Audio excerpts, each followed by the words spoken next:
everybody, and welcome back to my channel. Today's video is going to be a review of the brush and pencil colored pencil products, so the mediums and fixatives that they offer.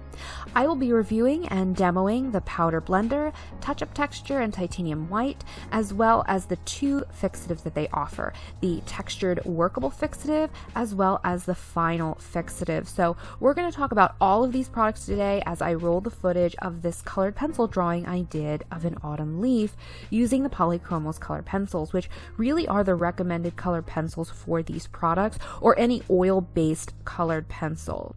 Wax-based, creamier colored pencils won't be as effective with the brush and pencil products. I wanted to also mention that I have a full tutorial, step-by-step, real-time up on my channel now of this colored pencil drawing if you guys were interested. So I'll go ahead and leave that linked up in the iCards as well as the description box down below, so you can check that out if you would like. Now, I have used a variety of papers and surfaces with these colored pencil products. They recommend that you use sanded surfaces or pastel matte papers because they say that they perform best with the powder blender. I have tried that, and the blend effect is a bit more noticeable on those surfaces, but it's not heaps and bounds more noticeable, and I actually prefer cotton paper for my colored pencil drawings, like the Strathmore 500 series hot press, and even the Arches hot press watercolor paper is very good. For today's demo, I'm working on the Strathmore 500 series mixed media 100% cotton paper. It's a vellum surface, and I love the results with that paper, but I've also enjoyed the work I've done on Arches hot press watercolor paper, as I've said, using these products. Now, they recommend when working on cotton paper to prep the surface first by spraying a layer of the textured fixative and then applying some of the colorless blender, the powder blender, to sort of prime the paper for colored pencil application. I found that to be very effective. The textured fixative provides some bite and some grit almost, and the powder blender is really lovely. It's actually like a dry lubricant, so that helps the pencils blend into one another without the use of solvents. I found that it helped to deposit the product much quicker and easier onto the paper, and it reduced hand stress and hand fatigue and wrist strain, so I really enjoyed that. The powder blender seems to help the layers of colored pencil build up so much faster. The pencils just melt into the paper, getting the work done quicker, but the whole process is so much more enjoyable for me, and I have to say that these products really have changed the way I look at colored pencils.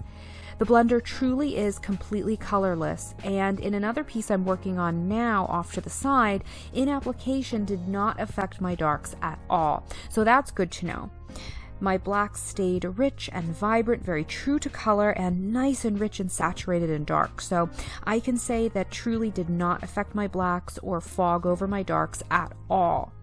So in this demo, I went back in with more of that powder blender after I got my first layer down, and in subsequent layers throughout the piece.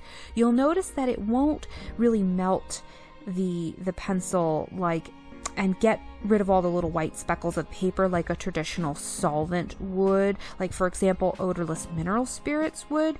It's not like that. It won't dissolve the binder and the wax. It will help you to deposit more pencil down onto the page, and it acts as a dry lubricant to help you blend with the pencils, keeping the pencil drawing very pure and all dry media. So I really like that.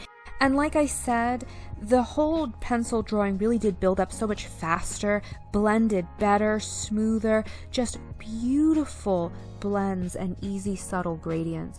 And when you go back over, after you get a layer down and you go back over with a little more of the powder blender, it does help to restore the tooth a little bit, it seems, as well. I'm definitely able to layer more after I've gone in with this product, so that is very, very good.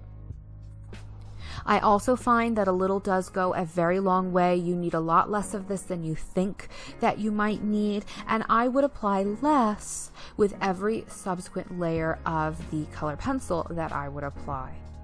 Alright, so now let's move on and talk about the textured workable fixative.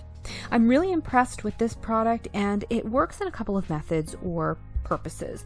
So firstly, it works, as the name implies, as a workable fixative to isolate previous layers of color pencil and provide some texture or some bite so that you can go back in and layer more color pencil on top. It really does a great job at this, and I was actually blown away by just how many layers I could get using this product. Even after I had applied several layers of color pencil and even after I had burnished, I still had the option to go back and layer more as long as I had sprayed a layer of this product. The one drawback I will say is that it has a tendency to fog over your darks. I noticed this in testing, as well as another color pencil piece I'm working on off to the side, which is some of my fine artwork, but it has a lot of darks in it and a lot of black in this drawing off to the side. I might insert a picture, but it did cloud over my black and over my dark, so watch out for that, especially in heavier sprays or heavier applications of it. It will have a tendency to fog over those because it has that, whatever that is that adds texture, it will leave a little bit of a white fog or residue over some of your darker areas, so something to keep in mind. So the other way that you can use this product is in combination with the powder blender to prime cotton drawing paper or cotton watercolor paper for colored pencil application, and I found that worked really well. You saw that I did that at the start of this drawing, as I've already mentioned, to prime this paper. I'll definitely repurchase this product because I did find that it worked really well, not only as a fixative, a textured fixative, but also to prime the paper, as I had already mentioned, and it helped for everything to just apply so much easier, build up so much quicker, which reduced my hand pain and hand fatigue, and I found that it really did apply it provided a nice bite to my traditional watercolor paper, my hot press watercolor paper, so that everything just worked so much better that way and built up quicker, so I was a lot happier with it. Now, all of these products from Brush and Pencil are acid-free, non-yellowing, and archival, all the way across the board, with the two fixatives having the added benefit of being UV resistant and fast drying. So now let's talk about the touch-up texture. First, let me say that this is the only product in the line that has an odor. The rest are truly odor-free, but there is a slight chemical smell with the touch-up texture. It's not bad, but it's noticeable, and I did want to make mention of it for those of you who are sensitive to scents. You can use this product in two ways as well. The first method is to paint it on, let it dry, and then go over it. It's colorless, but it has a slight gloss or sheen to it before you're going over, so I wanted you to keep that in mind. This product is incredibly useful to go over areas where the tooth is filled, but you just want to go back in and add something or another layer, or was as in my case, where the paper has become damaged. Off to the side, I'm working on a fine art piece in colored pencil that I had accidentally damaged the paper surface. It's Arch's hot press, so it's relatively easy to do. And this product totally saved the piece, so I'm very happy to have this in my collection. The other way that you can use it is by mixing it in with titanium white to make an archival safe paint. So you can add highlights, you can just paint on details on top using a paintbrush. Well, that's pretty revolutionary in colored pencil work, and I'm thrilled that it's now possible in an archival safe way. As many colored pencil artists are already aware, if you use a gel pen or acrylic paint, those will flake off in time and are not suitable for fine artwork, but the titanium white product here is completely different. It's essentially a ground up white color pencil, so it's going to be archival safe. Now, as I did here with the leaf, I added the veins in, but wanted them to be yellow, so I went back in with colored pencil on top once the paint was thoroughly and completely dry, which you can do, but with caution. Do this very, very gently, as the product can lift back up if you're too rough, especially if you already have a lot of layers down or if you've already burnished. I'm not saying that it can't be done, but with caution and very, very gently. Now, if you're using odorless mineral spirits to blend, this is less likely to occur and almost a non-issue because the traditional solvents break down and dissolve the wax, oils, and other binders that make the surface slick, and it will improve the adherence of this product to the substrate.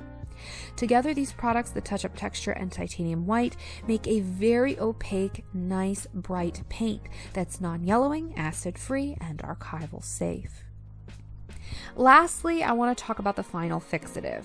Like the rest of the products in the brush and pencil line, it's acid-free, archival, non-yellowing, non-toxic. It's also odorless, fast-drying, and UV resistant. Unlike the textured Workable fixative, this final fixative does not cloud over my darks or affect the texture of my drawing in any way. It prevents smudging, and even in my sketchbook after several light layers, it really was smudge proof. I didn't have to use a sheet of glassine to act as an isolation layer as I typically do in my sketchbook, so that was really nice. The colors remained true, no darkening, highlights and darks both stayed pretty much the same, and the drawing remained unaffected, so I'm very happy with it. Overall, I think it's a really good product, and I would repurchase it. Overall, I can't say enough good things about the brush and pencil products. They're solid, good quality, and I highly recommend them. And truthfully, I wouldn't want to be without them when I'm working in colored pencil in the future. So thank you guys so much for watching today's review. I hope you found it helpful. Don't forget to subscribe for more videos, comment, and give me a thumbs up before you go because it really helps out my channel. And as always, have a great day, and I hope to see you guys in the next one. Bye!